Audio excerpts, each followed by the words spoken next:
My Maxus T90EV was so bad that I sent it back early.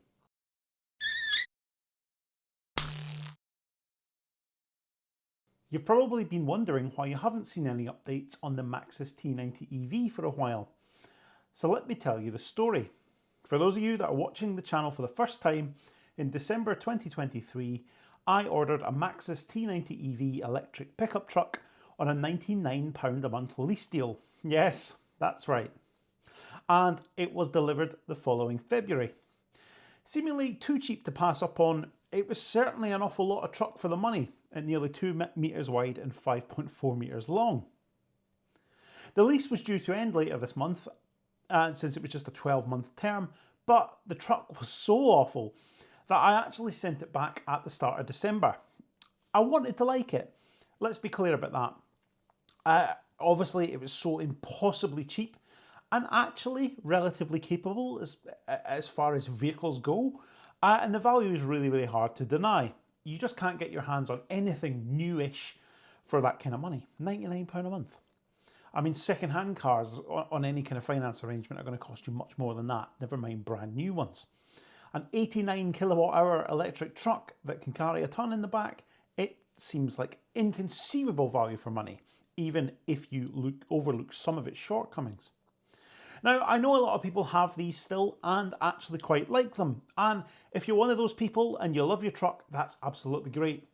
If you're one of the really crazy people that actually bought one of these in December 2023 for £20,000 of your own money, then that's also great, and I'm super, super happy for you. This is my experience with it. Yours may differ. That's absolutely fine. It just wasn't for me though. Let me tell you why. First of all, that famous by now ride quality. We talked about this time and time again in the handful of videos I did make about the T90EV, and it was just awful. Shaking about like nothing on earth, the back end skipping around as you drove down the road. And in fact, one of the early videos I did with it, the camera I was using didn't have very good image stabilization, and you can see just how bad it is. A properly bone-shaking ride. Sticking some weight in the back did calm it down a little bit, but you can't really be running around with a few hundred kilos in the back just because it makes the ride a little bit better. You do get used to the ride over time, but let's be clear, it is crap. Some people tell me that that's just how pickups are, and that any double cab pickup like that will be exactly the same. But it's not a complaint that I hear from Ford Ranger or VW Amarok drivers. So I think that says quite a lot. The biggest complaint I had with it though, and the reason I ended up sending it back, was the climate control, or complete lack of it. Now, you might not think this is a particularly big issue, but you set the temperature in the cab using the up or down arrows on the control panel, and it specifies a number on the screen, which you'd be forgiven thinking actually relates to temperature. You know, most cars, if it has that kind of arrangement where you pick a number, that number will be a temperature. So 22 degrees, 24 degrees, whatever, and it'll set the temperature and it will get itself to temperature and adjust the temperature to maintain that. That's what climate control tends to do. In the T90EV though, that number appears to be entirely arbitrary. And what you actually get is freezing cold air-conditioned air up to 26 on the display, and roasting hot, burn your face off, full bore heater from 27 upwards. There's no mixing of hot and cold. There's no temperature regulation. It is just full on freezing, full on roasting, nothing else. That's all it's capable of. It might as well have two buttons, one that says cold and one that says hot, because there was no actual control whatsoever. It might sound, as I say, like a fairly minor complaint, and if you're just running around town doing short journeys in it, well, it probably is. But if you're spending hours in it at a time, it becomes very tiresome very quickly. For those of you that have been watching the channel for a while, you'll know that when I do have to go to the office for the day job, it's 110, 115 miles each way. That means being in the car for 2.5 to 3.5 hours each way, and therefore in something where you're constantly having to turn the climate control on and off, or turn the heating up and down, either be roasting or freezing. It's just not good enough. And it's not something really you'd expect in a brand new vehicle in this day and age, no matter how much it cost, no matter who made it. It got to the point, if I'm perfectly honest with you, where I was just looking for any excuse not to drive it. And at that point, well, it might be cheap, but what's the point in even having it taking up space on the driveway? If it's not being used and it's just sitting there because it's crap and I don't enjoy using it, well, it might as well not be here at all. I only covered just under 3,000 miles in the time I did have it for. I think that shows really, really well my complete reluctance to drive it. And I would find any other vehicle that I had in that was capable of whatever journey I was doing would be what I would use instead, because the T90EV was just horrible to use, and therefore it just sat there. Moving away from the truck itself for a moment though, I want to talk about my experience with leasing. I'd never leased a vehicle before, this was the first time, and normally if I was going to buy something on finance, or want to not pay cash for a vehicle, I'd opt for a traditional hire purchase or PCP type arrangement where on the whole you deal with, especially for a newer vehicle, you deal with a main dealer and you take out finance through them, and generally the sort of customer experience is quite good, you're treated reasonably well. I know that can vary depending on what dealer, but my experiences on the whole have always been relatively positive. People talk about leasing, that it's this great value experience and you'd be really silly not to think about doing it. And well, at £99 a month to lease a brand new electric truck, I'd be hard pushed to deny that. And I can't argue with the value at all. But what people don't mention when they talk about leasing is what that whole end-to-end experience looks like and how that might actually pan out for you. So let's go through it, shall we? First of all, you find a deal. You'll do this normally by looking at aggregator websites like leasing.com or Lease Loco you've probably heard of. They compare deals across loads of different leasing brokers. This step is fairly pleasant and straightforward and unremarkable. Not much can go wrong really. Then you'll make contact with a leasing broker. And these vary massively in size and scale, from tiny little ones where it's actually just one bloke in a back bedroom somewhere with a mobile phone and a laptop, to really, really big companies with huge offices and big workforces. They're all kind of the same though. They'll go through all the details with you, they'll add a bit of sales spiel on top, and they'll pass your information on to the funder, or what I'm going to call the lease company going forward. And that is the company who actually own the vehicle and provide the finance on it that you're going to be paying. And once that's all approved and you've signed all the many forms, you'll be given details of how the vehicle is going to be delivered to you and who the supplying dealer is. In my case, the supplying dealer was many miles away over in the southeast, and I'm not 100% convinced they ever saw my truck at any point. It took ages and ages and ages to get a confirmed delivery date out of the broker.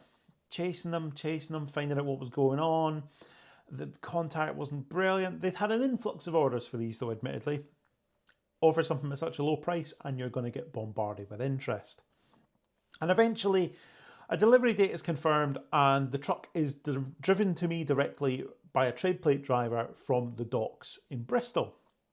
See what I mean about the supplied dealer never seeing it? And it turns up and it's not exactly what I would consider retail ready. Still got stickers all over the windscreen, and it's had a pretty half-arsed wash. How much they'd actually checked and made sure this thing was fit for the road is anybody's guess, really. There was visible rust on the body along the inner edges of the load area, and I called the lease company the day it arrived to tell them about this, and they couldn't care in the slightest. They were not interested. They told me that if I was bothered, I could take it to the Maxus main dealer and try and get them to do a warranty repair on it, but that they weren't interested and it's not something they'd even care about when it came back to them. Well, if you're not bothered, I'm not bothered, I suppose. And then if we fast forward, because it was fairly uneventful in the time I had it, didn't break down, no problems with it at all, as you'd expect really from such a new vehicle. Fast forward to the returns process, and that was similarly shambolic. I told them I wanted to end the agreement early. They gave me a quote for that. It didn't cost very much, and they said Mannheim would be in touch to arrange collection. And then nothing, radio silence. The email that they sent me said that I had to contact Mannheim directly myself if I hadn't heard from them within like 3 days. And so I did that, and it turned out they hadn't been told that they had to come and collect it, and that I had to speak to the lease company because they wouldn't arrange that with me directly, and back and forth and back and forth. And about a week and several phone calls later, they finally booked it in for another couple of weeks' time. And I mean, how this process can be so rubbish is beyond me. I mean, these firms that do this all day, every day, and yet they just can't seem to get it right. The collection day arrives, and of course the guy that's picking it up does an inspection, looking for any damage, anything like that, as you'd expect. And he claims there's a missing charging cable that I'm going to be charged for. And what they're referring to here is a 3-pin granny charger, which isn't standard equipment on the Maxus T90EV. They never come with them. That's something you'd need to buy from a dealer as an accessory, and it just isn't something that comes with it. None of them are supplied with it as standard. And they also claim there is damage on the rear bumper that is chargeable. So I tick the box to say that I dispute the charges, and off he goes, and the truck goes off to auction. Next day, the lease company sent me an invoice for nearly £600. £450 of that for that charging cable that never existed in the first place. And the damage that they identified, and there's a photo of it here, was a scuff to the bumper under 50mm in length. Now that size is quite important. All lease companies subscribe to the BVRLA, that is the British Vehicle Rental and Leasing Association's Code of Conduct.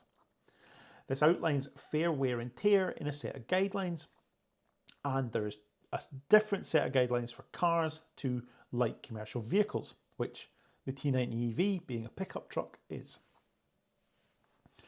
The lease company, in fairness to them, were quick enough when I went back to them after receiving their invoice to cancel the charge for the missing charging cable. They got my back up a little bit though, because they claimed that it was a gesture of goodwill that they were doing because I'd complained to them, rather than cancelling a clearly incorrect charge for a cable that never existed in the first place. The damage though, they fight with me tooth and nail for ages on, back and forth, back and forth, back and forth. I keep pointing them out to the BVRLA guidelines for light commercial vehicles that say that scuffs up to 50mm are fair wear and tear and therefore are not chargeable.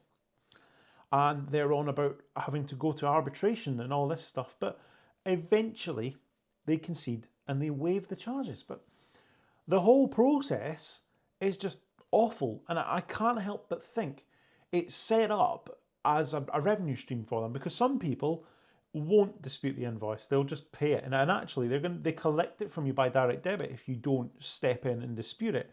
And it makes me wonder how much money these lease funders make from spurious charges for wear and tear that doesn't fall out with the guidelines, that they shouldn't be charging for in the first place, or with electric vehicles, things like charging cables which were never supplied, and therefore how can you be charging for them? It's absolutely shocking. Leasing then, on the whole, for me, from start to finish, just felt like a second-class experience. I wouldn't be in a hurry to do it again. At least not in this type of arrangement where you deal with some little broker somewhere and then the funder directly with no actual involvement from a supplying dealer. It's just horrible. It really isn't a good customer experience at all. I'd be really, really interested to hear your stories about leasing and dealing with lease companies. Were they like mine? Did you have this type of experience? Or was it all plain sailing and actually, you were very happy with it and you preferred it to buying from a dealer? I'd be really, really interested to hear what you think. So do let me know in the comments. Back to the T90EV then. And actually, having just slated it for all this time, to give it its due, the EV bits of it were actually pretty good. An 89 kilowatt hour LFP battery, 75 kilowatt DC rapid charging, which, well, in this day and age with such a big battery isn't that rapid, but it was fairly decent. An 11 kilowatt AC charging of 3-phase meant that it was actually a pretty useful thing in terms of both range and charging. It was actually pretty capable, and, as an EV, it was all right, If you can live with the fact that the trim and the equipment are not only basic, but actually pretty shit in places, let's be honest, then you'll find it perfectly agreeable.